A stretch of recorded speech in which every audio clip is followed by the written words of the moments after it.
Dear all, Varsanupekha Granth and Sarvodaya Tika on the same is going on, in which Ashananupeksha was going on, in which Gatha number 13 was being discussed, and in this Acharya Shri Kund Dev had already told that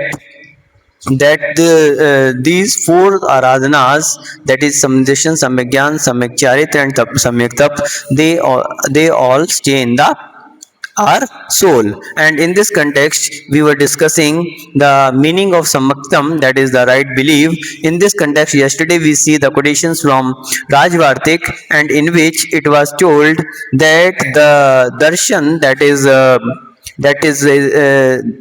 general darshan and a samyak darshan, these two are the different things, because one is because of the one becomes by the end of Darshana Varnikaram, and another by the Darshan Moniyakaram. So these two are the totally different, and though they have the same name, but even then the nature of these two are totally different. In this context, we had also seen the quotations from Nay Chakra, Vihit Nay Chakra by Mail Dhaval, and in this we had also seen that we should avoid the wasteful thinking and should think properly, then we can get the Shuddh Gyan, and this Shuddh Gyan is called the meditation of the person having the right belief. In this context, we will see today further in this regard.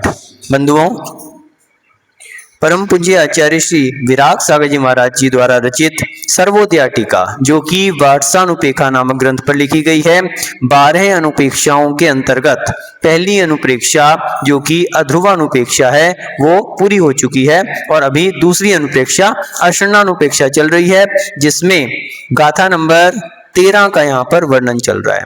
और गाथा number 13 में आचार्य श्री कुंद देव ने कहा था कि दर्शन, ज्ञान, चारित्र और तप, ये चार आराधनाएं, दर्शन, ज्ञान, चारित्र और तप, ये चार आराधनाएं कही गई हैं। और जब हम मरण करंडिका, भगवती आराधना जैसे ग्रंथों में देखते हैं तो वहां पर बतलाया गया कि इन चार आराधनाओं के द्वारा ही समाधि मरण हुआ करता है। तो उन चार आराधनाओं का वर्णन है, जिसके लिए कहा आचार्य श्री ने कि ये चारों कहाँ रहती हैं, अपनी आत्मा में ही निवास करती हैं। इसलिए एकमात्र हमारी आत्मा ही शरण है और कोई भी शरण नहीं है। और इस विषय में पहले भी बताया जा चुका है कि जितने भी बाह्य पदार्थ हैं, चाहे वो हमारे संबंधी हैं, चाहे हमारे शरीर से संबंधित वस्तुएं हैं, क्यों ना क्यों हमारा शरीर ही क्यों ना हो, चाहे ये जवानी है, शरीर का यौवन है, शरीर की सुंदरता है, जितनी भी चीजें हैं ये सब अनित्य हैं और ये कोई भी हमारे लिए शरण नहीं दे सकती। डॉक्टर है, वैद्य है, कहीं औषधियां हैं, मंत्र तंत्र और जितने भी सेना आदि, ये सभी जितनी बाह्य वस्तुएं मात्र तब तक हमारे लिए सुरक्षा प्रदान कर सकती हैं जब तक हमारा आयु कर्म है। आयु कर्म पूरा होने के बाद ये कोई भी हमारे लिए शरण प्रदान नहीं कर सकती, लेकिन एकमात्र हमारी आत्मा ही हमारी शरण है। पिछली गाथा में, गाथा नंबर 12 में ये बात भी कही गई थी कि जो व्यवहार से कहा जाता है कि पंच परमेष्ठी हमारी शरण है, निश्चित रूप से पंच परमेष्ठी की भी हम शरण लेते हैं, लेकिन ये क्या है, इसमें बताया गया कि व्यवहार से प्राथमिक भूमिका में पंच परमेष्ठी की शरण लेनी चाहिए। लेकिन जब उत्तरीतन भूमिका में प्रवेश करते हैं, एक मुनि अवस्था को धारण करके, और जब हम शुद्धोपयोग में लीन होते हैं, तो एकमात्र हमारी आत्मा ही शरण है। और ये बात भी यहाँ पे कही गई थी कि ये जो पांचों परमेष्ठी हैं, ये भी अपनी आत्मा की ही शरण लेते हैं, ये भी अपनी आत्मा की ही शरण में स्थिर रहते हैं, आत्मा में ही स्थित रहते हैं। इसलिए वास्तविकता तो यही है कि एकमात्र हमारी आत्मा ही शरण है। और उसी विषय में आज बताया जा रहा है कि सम्यक दर्शन, ज्ञान, चारित्र और तप की चारों आराधनाएं आत्मा में ही निवास करती हैं, इसलिए आत्मा ही शरण है। तो इस विषय में आगे बताते हुए आचार्य श्री विराग सागर जी महाराज ने अपनी सर्वोदया टीका में कहा था कि एक एक बात को आचार्य जी बता रहे थे कि सम्यक्त्वम या सम्यक्त्व आराधना, आराधना, सम्यक दर्शन आराधना कहो या सम्यक्त्व आराधना कहो, एक ही अर्थ है। तो सम्यक्त्व आराधना के विषय में कहा, उसको बताते हुए कि सम्यक दर्शन क्या है, दर्शन क्या है और सम्यक दर्शन क्या है। दर्शन यानी अनेक प्रकार के दर्शन के भेद बताए, त्रिशी धातु से बना है, और दर्शन के विषय में बताया कि चक्षु दर्शन, अचक्षु दर्शन, अवधि दर्शन और केवल दर्शन। ये जो दर्शन है ये भी दर्शन है, लेकिन कैसे हैं, निर्विकल्प दर्शन है। लेकिन सम्यक दर्शन जो तत्वार्थों का श्रद्धान रूप क्या है, सम्यक दर्शन है। तो इन दोनों में बहुत बड़ा भेद है।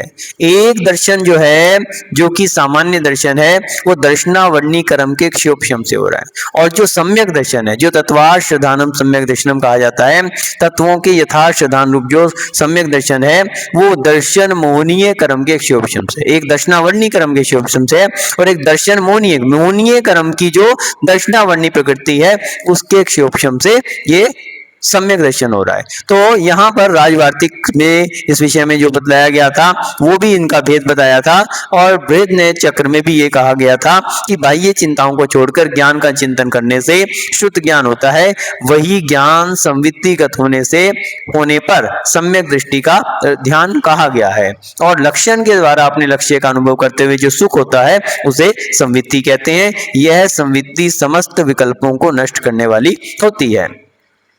और इसमें आगे बताते हुए आचार्य जी कह रहे हैं, इदम च सम्यक दर्शनम द्विविधम। ये सम्यक दर्शन कितने प्रकार का है, दो प्रकार का है। कौन कौन सा, व्यवहार सम्यक दर्शनम, निश्चय सम्यक दर्शनम च। तो एक क्या है, व्यवहार सम्यक दर्शन, और दूसरा निश्चय सम्यक दर्शन है। तत्र शुद्धोपयोग लक्षण निश्चय रत्नत्रय भावनोत्पन्न परमाह्लाद एक रूप सुखामृत रसास्वादनमेव उपादेयम। अब यहाँ पर क्या बता रहे हैं कि इसमें दोनों में शुद्धोपयोग रूप, शुद्धात्मा का जो उपयोग रहता है, शुद्धोपयोग रूप निश्चय रत्नत्रय संबंधी भावना से उत्पन्न परमाह्लाद में सुख रूपी अमृत सागर का जो आस्वादन है वही उपादेयम, वही उपादेय है। इंद्रिय सुखादिकम च हेयम। इंद्रिय जो सुख है वो कैसा है, हे है, छोड़ने लायक है।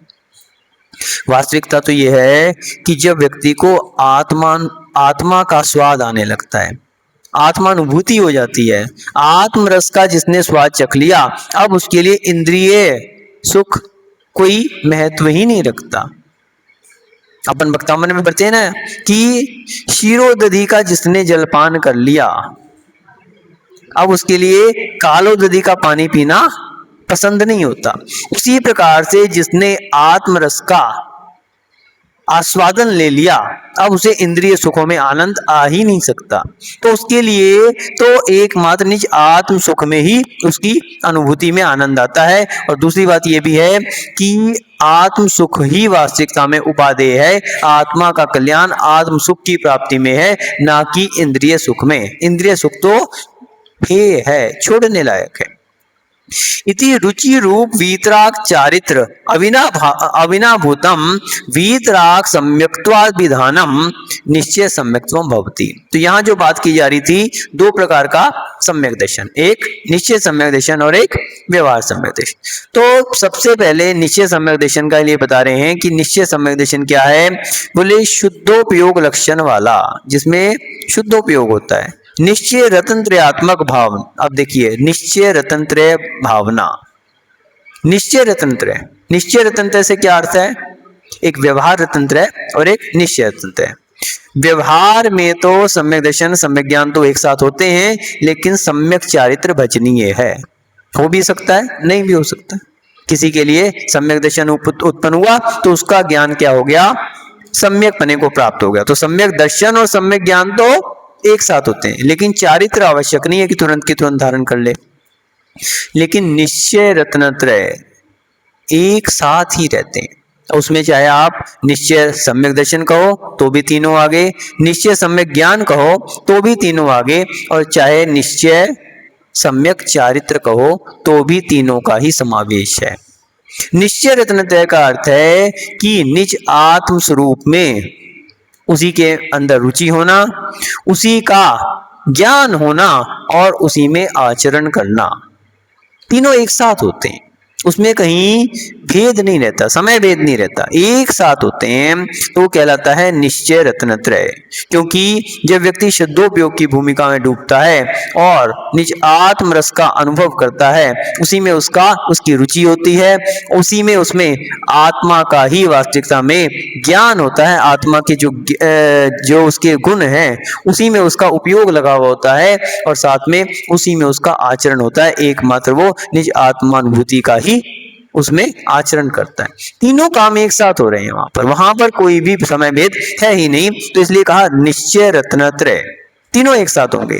भावनोत्पन्न परमाह्लाद, अब उस भावना से जो परमाह्लाद उत्पन्न होता है, जो आनंद उत्पन्न होता है, सामान्य अनुभूति नहीं होती, वो एक ऐसा आनंद होता है जो कि सामान्य व्यक्ति को नहीं हो सकता, और सामान्य व्यक्ति तो बहुत छोटी सी बात है, एक ऐसा परमानंद, एक ऐसा आनंद जो कि बड़े बड़े इंद्र, देवेंद्र और धर्मेंद्र को भी नहीं होता, ऐसा परमाह्लाद, परमाह्लाद शब्द का प्रयोग आचार्य ने किया, सामान्य आह्लाद नहीं है। इंद्रिय जन्य सुख तो बहुत छोटी सी चीज है उसके सामने, जिसका कोई मोल ही नहीं है, लेकिन जब व्यक्ति आत्म स्वरूप में डूबता है और आत्म रस का उसको आनंद आता है, तो ऐसा बड़ा आनंद उसके लिए होता है, इतना जबरदस्त आनंद उसके लिए होता है जो कि निश्चित रूप से सामान्य व्यक्ति को तो होता ही नहीं है। तो इसलिए इसके लिए परमाह्लाद शब्द का उपयोग कहा, और वो कब होता है, जब ध्यान और ध्याता का भी विकल्प नहीं रहता, ध्यान और ध्याता का विकल्प भी जहाँ पे समाप्त हो जाता है, तब कहीं जाके ऐसी आत्मानुभूति हुआ करती है, ऐसे आनंद का वहां पर अनुभव होता है। तो कहते हैं कि जब ध्यान, ध्याता, ध्येय तीनों ही एक हो जाते हैं, तो एक ऐसी दशा उत्पन्न होती है जो कि सामान्य नहीं होती, जिसके लिए कहा कि परमाह्लाद, जहां ध्यान ध्याता ध्येय को न विकल्प वच भेद, न जहां चिद रूप कर्म चित्तेश करता, चेतना क्रिया तहां तीनों अभिन्न शुद्ध उपयोग की निश्चल दशा, प्रगटी हुई दृग ज्ञान व्रत ये तीन धा एकास। तो क्या कहा यहाँ पर कि ध्यान ध्याता ध्येय, ध्यान किसका, आत्मा का, ध्याने वाला कौन, आत्मा, ध्येय क्या है, किसको ध्या रहा है, आत्मा को।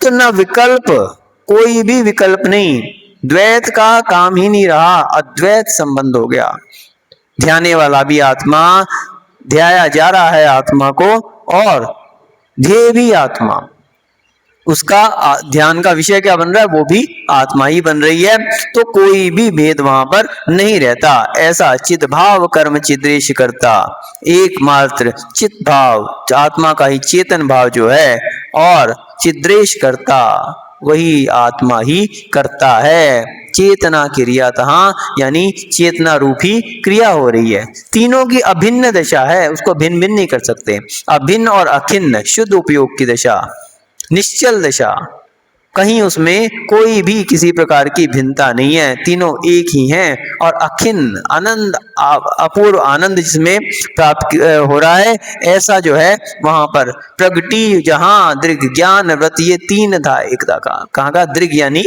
दर्शन, ज्ञान और व्रत यानी चारित्र, ये तीन धा एके लसा, जो यहाँ पे कहा ना निश्चय रत्न चारित्र, निश्चय रत्नत्रय, निश्चय रत्नत्रय यानी ज्ञान, दर्शन और चारित्र तीनों क्या हो गए, एक हो गए, अब उसमें कोई भेद नहीं रहा। प्रकृति जहां दृग ज्ञान व्रत ये तीन धा एके लसा, तीनों को एक कर दिया, ऐसी वो अवस्था है, और उसमें क्या होता है, परमाह्लाद, क्या शब्द आचार्य ने यूज किया, परमाह्लाद, परमाह्लाद एक ऐसा आनंद जो कि सामान्य व्यक्ति को, यो चिंत निज में थिर भरी तिन अखत जो आनंद लहो, सो इंद्र नाग नरेंद्र वा अहम इंद्र की नाही कहो। कितनी सुंदर बात कही कि यो चिंत निज में थिर बहो, किस में थिर हुए, स्थिर हुए, निज में, निज में यानी कि आत्मा में, यो चिंत्य एकमात्र उस आत्मा का चिंतन करते हुए अपने आप में स्थिर जो हो गए, आत्मा में जो स्थिर हो गए, तिन अकथ सो आनंद लो, बोले कहा नहीं जा सकता, अकथ है, अवर्णनीय है, एकमात्र जिसकी अनुभूति कर सकते हैं, और वो भी कौन, जो उस आनंद को ग्रहण कर रहे हैं, ऐसे सप्तम गुण स्थान में आरूढ़ मुनिराज वही उसका अनुभव कर सकते हैं। ना तो उसका वर्णन किया जा सकता है, ना ही उसके लिए बोला जा सकता है, ना ही देखा जा सकता है। इंद्रिय ग्राह्य तो है ही नहीं, अनिंद्रिय है, अतीन्द्रिय है। अनिंद्रिय भी नहीं है, अनिंद्रिय कहलाता है मन, और अतीन्द्रिय आत्मा। तो एकमात्र आत्मा से अनुभव योग्य ऐसा वो आनंद होता है जो इंद्र, नाग, नरेंद्र व अहमिंद्र के भी नहीं कहो। इंद्र यानी स्वधर्म इंद्र के भी ऐसा आनंद कभी नहीं होता। नाग नरेंद्र, नागेंद्र के भी नहीं होता। नरेंद्र यानी राजाओं का इंद्र, यानी चक्रवर्ती के भी नहीं होता। और अहमिंद्र 16वें स्वर्ग से ऊपर भी अहमिंद्र संज्ञा जहां पर है, 9 ग्रव्य, 9 अनुदिश और 5 अनुत्तर विमानों में क्या है, सभी अहमिंद्र हैं। उनके भी वैसा आनंद नहीं होता, ऐसा अभूतपूर्व आनंद जिसके लिए कहा परमाहलाद। तो ऐसा परमाहलाद, ऐसा अपूर्व आनंद उस दशा में हुआ करता है। एक रूप सुखामृत, सुख का अमृत रूप, रसास्वादन, ऐसे सुख का रसास्वादन वो ही उपादेय है, वो ही ग्रहण करने योग्य है। इंद्रिय सुखम च हेयम। अब उसके सामने इंद्रिय सुख क्या चीज है? क्या चीज है? कुछ भी नहीं है, हे है, छोड़ने लायक है। इति रुचि रूप वीतराग चारित्र अविनाभूतम वीतराग सम्यक्त्वादिधानम निश्चय सम्यक्त्वम। तो ऐसी जिसकी भावना है, ऐसी जिसकी रुचि है, ऐसा जिसका क्या है, सोच है, ऐसी रुचि वाला जिसे वीतराग चारित्र अविनाभूतम, वीतराग चारित्र से अविनाभूत, अविनाभूत यानी पूर्णता जो संबंध है, ऐसा सम्यक्त्वादि विधानम, सम्यक्त्व के प्रति अभिधान वीतराग सम्यक्त्व के नाम से कहा जाता है। ऐसा इन्होंने सम्यक निश्चय सम्यक चारित्र के विषय में कहा। क्या कहा था? दो प्रकार के सम्यक्त्व, एक व्यवहार सम्यक दर्शन और एक निश्चय सम्यक। तो यहाँ पर निश्चय सम्यक्त्व की जो बात की, तो वास्तविकता में मात्र निश्चय सम्यक्त्व की बात नहीं की, इसी में निश्चय सम्यक ज्ञान की बात भी आ गई और इसी में निश्चय सम्यक चारित्र की भी बात आ गई, क्योंकि तीनों क्या हैं? अविनाभूत हैं। अविनाभूत, कोई भी एक दूसरे के बगैर हो ही नहीं सकता। निश्चय चारित्र जो है, निश्चय ज्ञान कहो, निश्चय चारित्र कहो, निश्चय दर्शन कहो, निश्चय रत्नत्रय कहो, चारों का एक ही अर्थ है, क्योंकि निश्चय साथ में लगा हुआ है। अब आगे व्यवहार चरित्र के विषय में कह रहे हैं, व्यवहार सम्यक्त्वम तत्वार्थानुपम सराग सम्यक्त्वम भवति। दूसरा क्या बताया था? व्यवहार चारित्र, व्यवहार सम्यक्त्व। तो व्यवहार सम्यक्त्व क्या कहा? श्रद्धान रूप, तत्वों का यथार्थ श्रद्धान, जैसा एकमात्र जो वीतरागी प्रभु ने कह दिया, जैसा तत्व श्रद्धान बताया, उसका ज्यों का त्यों श्रद्धान होना, वो क्या है? सराग सम्यक्त्वम आख्यातम। वो सराग सम्यक्त्व हुआ करता है, सराग सम्यक्त्वम आख्यम भवति। तो वो सराग सम्यक्त्व है, यानी वो क्या है? व्यवहार सम्यक्त्व के विषय में बताया, जो कि सराग रूप है, जिसमें राग का अंश है। किसके प्रति? देव शास्त्र गुरु के प्रति। देव शास्त्र गुरु के प्रति क्या है? राग कहो या अनुराग कहो, तो वो सराग सम्यक्त्व है। ऐसा क्या है? व्यवहार सम्यक्त्व है। उक्तम च रत्नकंठ श्रावकाचार्य, रत्नकंठ श्रावकाचार्य में आचार्य संबंधपद महाराज श्लोक नंबर 4 में भी इसका वर्णन कर रहे हैं। श्रद्धानम परमार्थानाम माप्तवागम तपोभृताम त्रिमूढ़ा पौढ़मष्टांगम सम्यक दर्शनमस्मयम्। क्या कहा? श्रद्धानम परमार्थानाम, परमार्थभूत कौन है? आप्त आगम तपोभृताम। आप्त यानी वीतरागी देव, वीतरागी जिनेन्द्र देव, वो आप्त कहे गए। आगम यानी शास्त्र, तो उन्हीं के द्वारा जो शास्त्र, जिनके जो कथन किया गया, वो वाणी जहां पर लिखी गई है, वो कहलाते हैं आगम। सामान्य बात नहीं है आगम। आगम यानी जिनेन्द्र देव की वाणी, जिनवाणी। जनवाणी नहीं होती, उसमें क्या होती है? जिनवाणी होती। जिनवाणी और जनवाणी में बहुत बड़ा अंतर है। कुछ लोग अपने लिखे हुए मत को आगम संज्ञा देते, बहुत बड़े पाप का उपार्जन है। आप जिनेन्द्र भगवान की कही हुई बात को और अपनी बात को कंपैरिजन, कहां अपन छदमस्त और कहां वो केवली। जिन्होंने केवल ज्ञान को प्राप्त कर लिया, उनकी बात तो अकाट्य है और अपन तो छदमस्त हैं। ज्ञान ही बहुत थोड़ा सा है। तो कभी भी अपनी बात को आगम नहीं कहना चाहिए। अपनी बात ये कहो कि मेरा मत है, ये एक अलग बात है, लेकिन ऐसा जिनेंद्र देव का मत है, बहुत बड़ी बात होगी। तो आगम यानी जिनेंद्र देव की वाणी। और तपोभृताम, तपोभृताम यानी सच्चे गुरु। क्या कहा? तपोभृताम, तपस्वी। अब तपस्वी का अर्थ ये नहीं कि जो उपवास करें वही तपस्वी हैं, जो आहार प्रतिदिन आहार करते हैं वो भी तपस्वी हैं। जितने भी पिच्छीधारी हैं सभी तपस्वी हैं, सभी एक टाइम भोजन कर रहे हैं, उसी समय पानी पी रहे हैं, पैदल विहार कर रहे हैं, 4 महीने में केशलोच कर रहे हैं। दीक्षा कल्याणक का नाम भी तप कल्याणक है। क्यों? दीक्षा अपने आप में ही तप है। तो इसलिए जितने भी दीक्षाधारी हैं, जितने भी पिच्छी कमंडलधारी हैं, वो सभी क्या हैं? तपोभृताम, सभी तपस्वी हैं। त्रिमूढ़ा पौढ़मष्टांगम, 3 मूढ़ता रहित। 3 मूढ़ता कौन कौन सी? देव मूढ़ता, गुरु मूढ़ता और लोक मूढ़ता। तो इन तीनों के रहित अष्टांगम, 8 अंग से सहित। 8 अंग से सहित क्या है? सम्यक दर्शन मस्मयम। तो इस प्रकार का जो 8 अंगों से सहित, तो 3 मूर्ता से रहित जो श्रद्धान है, अस्मयम, वो क्या है? सम्यक दर्शन है। तो ऐसा श्रद्धान जो है वो सम्यक दर्शन हुआ करता है।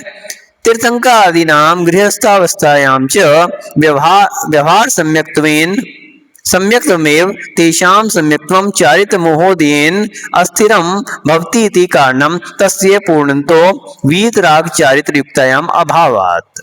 तो बोले गृहस्थ अवस्था में तीर्थंकर आदि होते हैं, तीर्थंकर जब गृहस्थ अवस्था में होते हैं तो उनका क्या होता है?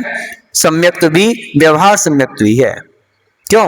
क्योंकि उसमें अभी चारित्र का अंश नहीं है। और ऐसा जो उनका सम्यक्त्व है, क्योंकि जितने भी तीर्थंकर होते हैं जन्म से ही सम्यक दृष्टि होते ही होते हैं, नियम से होते हैं। तो तेषाम सम्यक्त्वम, क्योंकि सम्यक्त्व के बिना तीर्थंकर बन नहीं सकते। तेषाम सम्यक्तम चारित्र मोहोदयेन अस्थिरम भवति इति। चारित्र मोहनीय कर्म का अभी उनका उदय चल रहा है, तो इसके लिए उनका सम्यक्त्व कैसा है? अस्थिर है, अभी स्थिर नहीं हुआ।